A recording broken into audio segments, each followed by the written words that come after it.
Good evening students, welcome to SRS IAS and law academy. आज की जो हमारी करंट अफेयर की न्यूज़ है वो इन्वायरमेंट से रिलेटेड है। तो आज का जो हमारा टॉपिक है पोस्ट फैक्टो इन्वायरमेंट क्लियरेंस। ठीक है, तो असल में क्या हुआ है कि जो सुप्रीम कोर्ट है उन्होंने जो है ये अपना जो फैसला सुना है कि जो एक्स पोस्ट फैक्टो जो है, एक्स पोस्ट फैक्टो का मतलब ये होता है कि जब आपका प्रोजेक्ट जो है वो शुरू हो चुका है तो उसके बाद जो है एनवायरनमेंट क्लियरेंस अगर दी जाती है तो वो एक्सेप्टेबल होगी। ठीक है, तो आज की हमारी क्लास होगी वो इसी बारे में होगी। हम देखेंगे कि ये एक्स पोस्ट फैक्टो क्या चीज़ है, एनवायरनमेंट क्लियरेंस क्या चीज़ है, क्यों लेनी चाहिए एनवायरनमेंट क्लियरेंस, और पहले जो है वो किस तरीके से जो है ये जो एनवायरनमेंट क्लियरेंस जो थी वो दी जाती थी। असल में अगर आप कोई भी प्रोजेक्ट बनाना चाहते हो तो आपको जो है एनवायरनमेंट क्लियरेंस लेनी पड़ती है। ठीक है, तो वो किस में लिखा गया आपका एनवायरनमेंट प्रोटेक्शन एक्ट में। मान लो कोई भी ऐसा एरिया आपका नेशनल पार्क हो गया या कोई भी ऐसा एरिया जहाँ पे पेड़ लगे हैं या फॉरेस्ट एरिया है, अगर वहाँ पे आप कोई भी प्रोजेक्ट जो है वो शुरू करना चाहते हो तो आपको एनवायरनमेंट क्लियरेंस लेनी पड़ती है। लेकिन ये जो करंट सरकार आई है इन्होंने क्या किया था कि कुछ रूल्स जो है वो लेके आई थी जिसमें ये कहा गया था कि जो एनवायरनमेंट क्लियरेंस है वो आप प्रोजेक्ट शुरू करने के बाद ले सकते हो। ठीक है, तो वो आप समझोगे कि ये कितनी जो है गलत चीज़ है environment clearance, x post facto environment clearance लेना। क्यों जैसे आगे जाके हम देखेंगे कि ये जो एनवायरनमेंट क्लियरेंस है किस तरीके से ली जाती है, तब आप समझ पाओगे कि एक्स पोस्ट फैक्टो जो एनवायरनमेंट क्लियरेंस जो है वो कितनी खराब चीज़ है। तो असल में क्या होता है कि जब भी आप कोई भी प्रोजेक्ट शुरू करना चाहते हो तो आपको एनवायरनमेंट क्लियरेंस लेनी पड़ती है। ये किस में लिखा हुआ है, एनवायरनमेंट प्रोटेक्शन एक्ट में।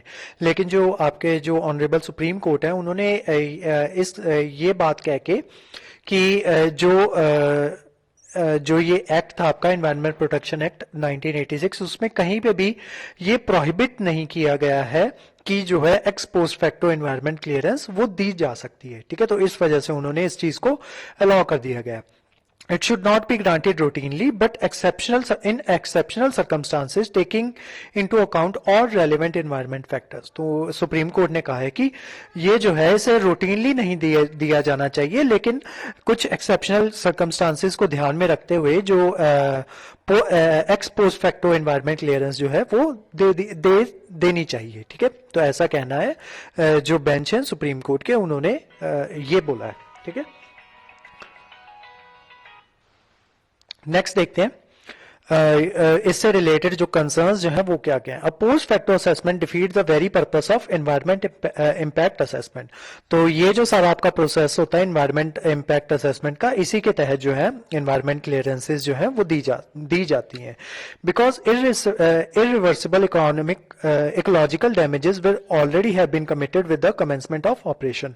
अब जो है अगर एनवायरनमेंट क्लियरेंस जो है वो पोस्ट फैक्टो दी जाएगी, एक्स पोस्ट फैक्टो दी जाएगी, तो उस वजह से क्या होगा कि जो इकोलॉजी है आपकी या उसको जो है या एनवायरनमेंट जो है उसको जो डैमेज जो ऑलरेडी वो जो एक पर्टिकुलर कंपनी होगी या एक पर्टिकुलर प्रोजेक्ट होगा वो ऑलरेडी वो डैमेज जो है उसको कर चुका होगा, तो उसको जो है वो डैमेज होगा वो इरिवर्सिबल होगा। तो इस वजह से ये जो चीज थी ex post facto environment clearance, इसको अलाउ नहीं करना चाहिए था। उसके अलावा the Food and Agriculture Organization of the United Nation defines the purpose of EIA as alerting decision maker, regulatory agencies and public of environment consequences of projects so that those projects can be modified if need to be to prevent environment deterioration, to avoid construction error and to forestall economic losses caused by negative side effects.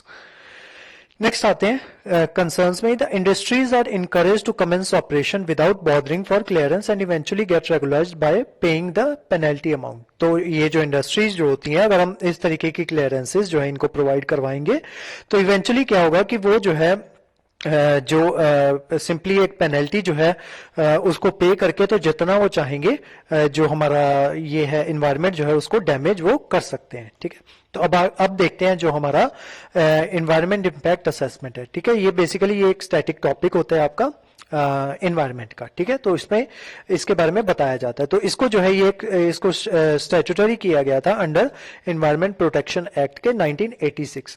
तो अगर कोई भी हम जो नया project शुरू करने जाते हैं तो उसका एनवायरनमेंट इम्पैक्ट असेसमेंट की जाती है पहले। एनवायरनमेंट इम्पैक्ट असेसमेंट का मतलब ये होता है कि पहले असेस किया जाता है कि वो हमारे एनवायरनमेंट पे कितना इंपैक्ट करने जा रहा है वो पर्टिकुलर प्रोजेक्ट।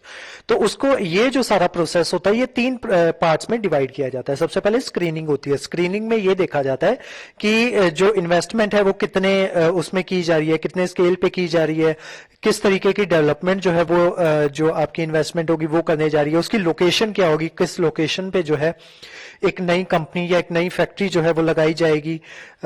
उसके अलावा जो प्रोजेक्ट की रिक्वायरमेंट होती है वो देखी जाती है कि उसको जो है एनवायरमेंट क्लियरेंस जो है उसकी जरूरत है या फिर नहीं है। ठीक है, तो ये सारा काम स्क्रीनिंग के अंदर आता है। देन नेक्स्ट आपका जो नेक्स्ट प्रोसेस होता है वो है स्कोपिंग।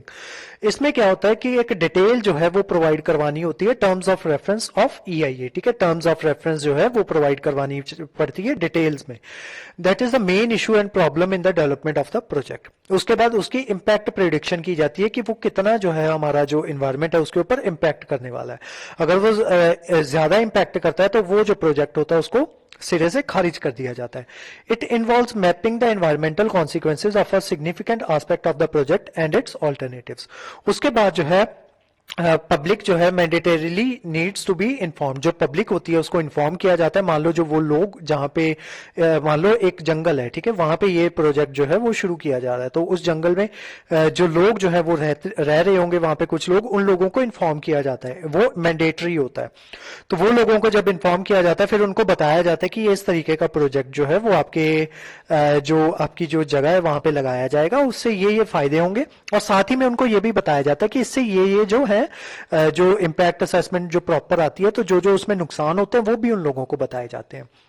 तो फिर उसके बाद वोटिंग होती है। अगर तो वो लोग जो है चाहते हैं कि वो प्रोजेक्ट बन जाए तो फिर तो वो प्रोजेक्ट बनाया जाता है। अगर वो लोग नहीं चाहते कि वो प्रोजेक्ट ना बने फिर वो प्रोजेक्ट जो है वो नहीं बनाया जाता। ठीक है, तो ये सारा काम जो होता था ये पहले उसके बाद ये जो है एक एनवायरमेंट क्लियरेंस रिपोर्ट जो है वो पब्लिश करती है। लोगों का जो मत होता है उसको भी सुन के, और जो रिपोर्ट के अंदर जो चीजें आई होती हैं कि किस तरीके से एनवायरमेंट क्लियरेंस जो है उसको देनी चाहिए या नहीं देनी चाहिए, वो एनवायरमेंट क्लियरेंस मिलने के बाद ही जो प्रोजेक्ट है वो शुरू होता है।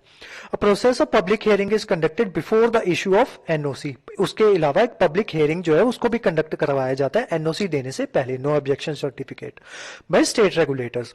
तो ये जो आपकी जो एनवायरमेंट क्लियरेंस थी ये इतना ज्यादा महत्व जो है वो रखा करती थी। अगर एनवायरमेंट क्लियरेंस नहीं मिलेगी तो वो प्रोजेक्ट जो है वो नहीं बनता। अब जो है ये जो करंट सरकार है ये चाहती थी कि जो एनवायरमेंट क्लियरेंस का ये है प्रोसेस है उसको जो है आप पहले प्रोजेक्ट शुरू कर दो और उसके बाद जो है एनवायरमेंट क्लियरेंस उसके बाद लो। ठीक है, मतलब कुछ ऐसी कंपनीज जो है या कुछ ऐसे प्रोजेक्ट्स जो हैं जिनको इन्होंने डिफाइन कर दिया कि ये प्रोजेक्ट जो है एनवायरमेंट क्लियरेंस चाहे तो बाद में भी ले सकते हैं। ठीक है, अब लोगों का यही कहना है कि इस वजह से मान लो कि बाद में वो प्रोजेक्ट है वो वायबल नहीं साबित होता, मतलब वो जो ज्यादा हार्मफुल साबित होता है अपने एनवायरनमेंट के लिए, तो उससे पहले अगर आप पहले ही उस कंपनी को एस्टेब्लिश करने का वक्त दे दोगे या उसको कंपनी को एस्टेब्लिश कर दोगे, तो जितना जो है एनवायरनमेंट के ऊपर वो इम्पैक्ट वो कर देगी ऑलरेडी या एनवायरनमेंट को डिस्ट्रॉय कर देगी, तो उसका जो खामियाजा है वो कौन भुगतेगा। ठीक है, तो ये सारा जो है ये कंसर्न था लोगों का।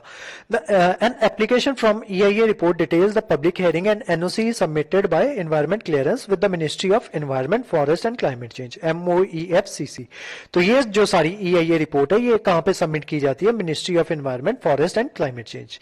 If the project fall under project A category, अगर तो जो है फिर प्रोजेक्ट देखा जाता है कि कौन सा जो प्रोजेक्ट है कौन सी कैटेगरी में फॉल करता है। अगर तो कैटेगरी ए में फॉल करता है तो फिर उसके अकॉर्डिंग क्लियरेंस दी जाती है। प्रोजेक्ट अगर कैटेगरी बी में फॉल करता है तो उसके अकॉर्डिंग दी जाती है। अब देखते हैं कैटेगरी ए प्रोजेक्ट कौन से होते हैं। कैटेगरी ए प्रोजेक्ट वो प्रोजेक्ट्स होते हैं जिनको जो है एनवायरमेंट क्लियरेंस जो है वो मैंडेटरी होती है एंड दस they do not undergo the screening process. तो ऐसे प्रोजेक्ट्स जो हैं उनको स्क्रीनिंग प्रोसेस के अंदर लाया ही नहीं जाता, जिनको मैंडेटरी होती है ये एनवायरमेंट क्लियरेंस। ठीक है, तो जब तक वो क्लियरेंस नहीं देंगे तब तक जो है वो प्रोजेक्ट शुरू नहीं होगा। उसके बाद आते हैं category B projects, undergo screening process and they are classified into 2 types. तो ये जो है स्क्रीनिंग प्रोसेस से जाते हैं और ये उनको फर्दर 2 टाइप्स में कैटेगराइज किया जाता है। सबसे पहले कैटेगरी B1 प्रोजेक्ट जिनको जो है EIA मैंडेटरी होती है, और उसके अलावा कैटेगरी B2 प्रोजेक्ट जिनको EIA मैंडेटरी नहीं होती। The document submitted are then analyse by expert appraisal committee. उसके बाद जो डॉक्यूमेंट जो है सबमिट किए जाते हैं वो एक्सपर्ट अप्रेजल कमेटी जो है उसके द्वारा एडमिनिस्टर किए जाते हैं, जो कि सेम मिनिस्ट्री के अंदर आती है, ministry of environment forest and climate change के अंदर। उसके बाद जो वो कमेटी जो रिकमेंडेशन देती है उसके बाद जो है उसके बाद ही जो प्रोजेक्ट है उसको फाइनली अप्रूव किया जाता है या रिजेक्ट किया जाता है। तो इस तरीके से जो है जो आपका एनवायरनमेंट क्लियरेंस जो है इस तरीके से जो है इंपॉर्टेंस किसी भी प्रोजेक्ट में वो इंपॉर्टेंस वो रखती है। ठीक है, तो हमारी जो आज की क्लास थी इसी के बारे में थी कि जो सुप्रीम कोर्ट ने जो है वो एक्स पोस्ट फैक्टो जो है एनवायरनमेंट क्लियरेंस के लिए यस कह दिया है। तो इस क्लास के जो नोट्स हैं वो आपको सेंड कर दिए जाएंगे हमारे टेलीग्राम चैनल पे, और जो हमारे वेरियस व्हाट्सएप ग्रुप्स जो हैं वहाँ पे भी आपको जो है नोट्स जो है वो सेंड कर दिए जाएंगे। उसके अलावा हमारे वेरियस कोर्सेज के बारे में इंफॉर्मेशन लेने के लिए आप स्क्रीन पे दिए नंबर पे कॉन्टैक्ट कर सकते हो। तो आज की जो क्लास थी वो यहीं तक थी। Thank you so much.